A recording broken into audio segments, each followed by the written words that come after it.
Bed Sheeple. Welcome to Meta Sheep Slaughterhouse. I'm your host, Dr. Cancer MD, here with another filthy, revolting, cancerous concoction of Floodgates. My take on RUNICK stun. Here on Meta Sheep Slaughterhouse, we're all about originality, so we never copy decks, we don't net deck. For my RUNICK decks profile, I decided to do things a little bit differently. I decided not to play Messenger Peace or Scrubbed Raid or any of the attack blocking Floodgates because I don't think they're necessary in this deck. They're redundant because the RUNICK engine, if you play it correctly, you are able to block every attack that will come in and your opponent will not be able to kill you. Therefore, having something like Messenger is a waste of a slot. It doesn't do enough on its own, unlike stuff like Skill Drain or TC so you don't really want to have a redundant card in your deck. The other thing I did differently was I didn't play Time Tearing Morganite. I don't think Time Tearing Morganite is necessarily a bad card. In fact, I'm building another deck that uses it. I just don't think it's necessary in RUNICK stun because this deck grinds enough on its own. You're going to be drawing 1 to 3 cards every turn, so you don't really need a card that's going to be dead in your hand like Time Tearing Morganite in a deck like this. I think you're just better off playing more Floodgates and consistency cards. So to get started, I played triple copies of Fenrir. This is the only monster in the deck. Why did I choose Fenrir over cards like Amano Wado in the main deck, or Majesty's Fiend in the main deck, or Lava Golem? Well, I chose this because it's good going first and it's good going second. Now, there is a minor confliction, of course, with Pot of Duality and Card of Demise, but in my rigorous testing of this deck, that confliction never actually came up. Fenrir is just so good because every deck has to respect it being on the board. Whether you summon it into a board to pressure the opponent or you summon it going first to impact their plays, it's just going to be good regardless. I wanted a card that did a lot of work going first or second, and Fenrir was just the perfect slot for this.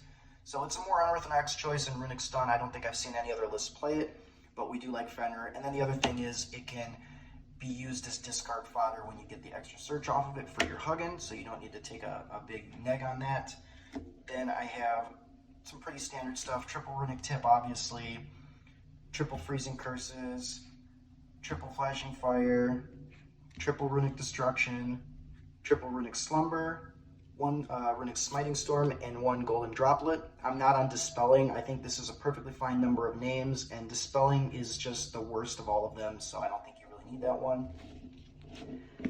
That's pretty standard stuff. Then we got 2 copies of Fountain and the 1 Terraforming. I'm seeing a lot of lists that don't play Terraforming, and I think you should play it because getting to your Fountain is really important, and you don't want to have to summon Huggin and use its effect to get to Fountain. If your opponent hand traps you there, or if the rest of your hand is bad, then that's just putting you in a really bad spot. So I'd prefer to just hard draw the Fountain as much as I can. So I think Terraforming is really, really needed in this deck. I would not take it out for anything else. Got 1 Card of Demise because it's broken, draw 3. I have 3 copies of Pot of Desires. If you're wondering why it's 3 and not 2, well, there's an entire page on Google dedicated to the math of desires. It's mathematically correct to play 3 copies of this in a 40-card deck. You're welcome to go and look it up for yourself, but the odds of you drawing desires into desires or banishing crucial cards is lower than your likelihood of seeing 1 desires in your hand and drawing 2 good cards off of it. The math is in this card's favor. Play 3 desires. Triple copies of Pot of Duality, just for consistency's sake. Yes, it conflicts with Fenrir, but again, that's never come up for me. Maybe it'll come up for you, didn't for me. 1 copy of Called by the Grave. I haven't seen this in a lot of RUNICK stun deck lists either. This was here for Fire King to stop the Kieran from coming back and popping your stuff. This is for Dingirsu in the Orchestra matchup. This is also, of course, for Ash and Bell, because a lot of times people will hold an Ash or Bell for a long time until you try to draw 3 off the fountain. So if you just hold this for that, it can really help you push through a game. And Called by is also a Floodgate on its own because it lasts for 2 turns. So it's a Floodgate in its own right. Then for this case tournament in particular, I decided to play 3 D-Fissure. I thought that there was going to be a lot of Fire King and a lot of Orchis, and I was partially right, but I didn't end up playing against any of those. So this ended up not being the greatest call. Going forward, I will definitely play 1 of each of the limited Floodgates. Rivalry goes in TC over D-Fissure. Right now, the list that I played in the case tournament just had these 3, but going forward, I'm going to cut the D-Fissures for these 3. I think these are stronger in more matchups. Therefore, I will be running them over the D-Fissures. However, the D-Fissure, it put a decent amount of work in for me. I have triple Skill Drain. This is pretty self-explanatory in this deck. The only thing is sometimes if you have to activates Skill Drain before you get to Fountain, it can be really rough because now you can't use your Hugin to search it.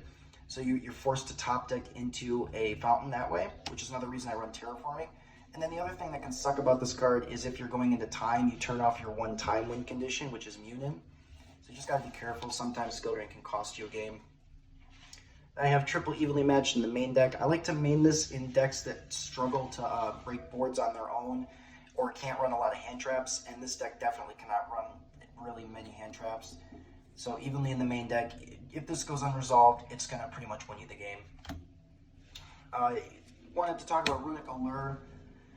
I considered this card, but there's nothing I could cut for it. But I do like the idea of banishing an extra card and milling your opponent faster, hitting more crucial cards off their deck, and then you can also use Munin to chain block your Fountain rather than just Hugin. So it's something to consider. I'm probably not going to run it, but I wanted to at least touch on it.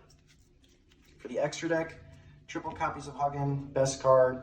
You can search Fountain, chain block Fountain, chain this to a Lightning Storm or Feather Duster to protect your back row, and just continually summon out, loop it back to the extra deck, and not die that way. Of course, triple Hugin, and then triple Gary. This one is good for preventing you from getting killed in battle. This is one of the ones you can summon to prevent your opponent from, attacking. So you really don't need Messenger Piece if you use your Runic Fusions correctly. And then you can also, of course, add Fountain back to hand with this, and you can chain block your current on the field Fountain if you have a second one engraved by summoning Gary. And it can't be destroyed by card effects, which does come up. It forces your opponent to battle into it. Triple Munin, this is your time win con, and this is also here for protecting against Cosmic Cyclone. If you think your opponent is on Cosmic Cyclone, you summon this preemptively and then use its effect to negate and destroy it. The other nice thing about this card is it negates and destroys, so sometimes your opponent will play into this, like they'll try to attack with a Fenrir and you can negate and destroy the Fenrir. Just something to know. 2 copies of Freki. Probably don't need 2 copies of this card. It comes up in weird niche game states, like if you get hand trapped and you still have a tip in the graveyard or something, and you want to challenge your opponent to either attack into this and give you the tip back and take a couple cards off the top of their deck, or just pass turn back to you. Like I said, it comes up in weird game states and you probably don't need 2 of it, but there was nothing else I could really figure out to throw in here. Got a lot of free extract space. I played 1 copy of Sleipnir. You really don't need more than 1 copy of this card. This is how I beat my final matchup, which was Robbie Cole, MCole 40 on Pure Zodiac. He kept trying to attack, and he summoned Bunny Blast, which is immune to the targeting effects of runic spells, or can negate one of them at least. But instead of trying to target his card, I just summoned Sleipnir and banished the monster that way. So it was a really bad matchup for Pure Zoo because all that deck does is attack, and all this deck does is stop attacks. So he couldn't really get his Zeus plays going. For the links, I play 1 Donner and 1 SP. This is just here for getting stuff off your board if you need to clear the board for an evenly, and then SP is obviously busted.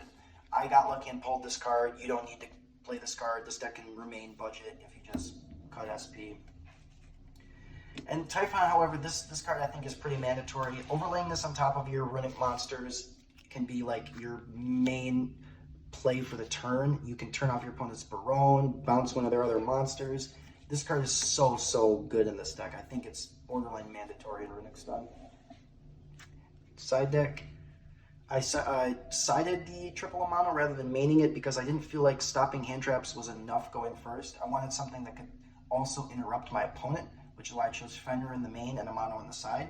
But being able to normal summon this just breaks entire boards, and then you can just start popping off with Runic cards and drawing with Fountain. And then the other thing you like to do here is normal summon a mono, and then when you're done with it, just overlay Typhon on top of it. Doesn't go back to the hand, and you still have a big Floodgate on your board. Mono was really good in the side.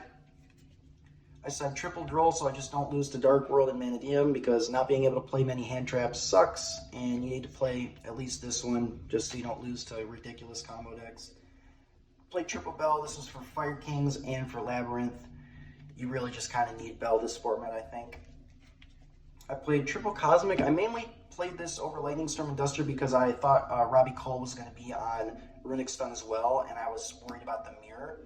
But going forward, I'd probably just leave this in because it's so good, this format. Hits everything from Runic, Orcus Babel, the King Sarcophagus, Fire King Island, all that stuff.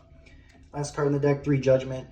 I thought about adding Dark Bribe or Solemn Scolding into here, but the great thing about Runic is that it can protect your spells and traps with its engine. You can just chain hug into a Duster or summon Munin to prevent a Cosmic, so you can slim down a little bit on the anti-back row hate cards and only play 3 Judgment. So that's the deck. Remember, Chris Hansen is always watching you. The Earth is flat. It's not a globe. Don't be a meta sheeple. Gold rares look amazing. Maxi can never come back. Don't play Ash at 2. You're weird if you're played at 2. Don't play Desires at 2. You're weird if you played at 2. And remember to dislike the video, unsubscribe, leave an angry comment, and send it to your worst enemy. Bye. When I get this feeling, I get a rush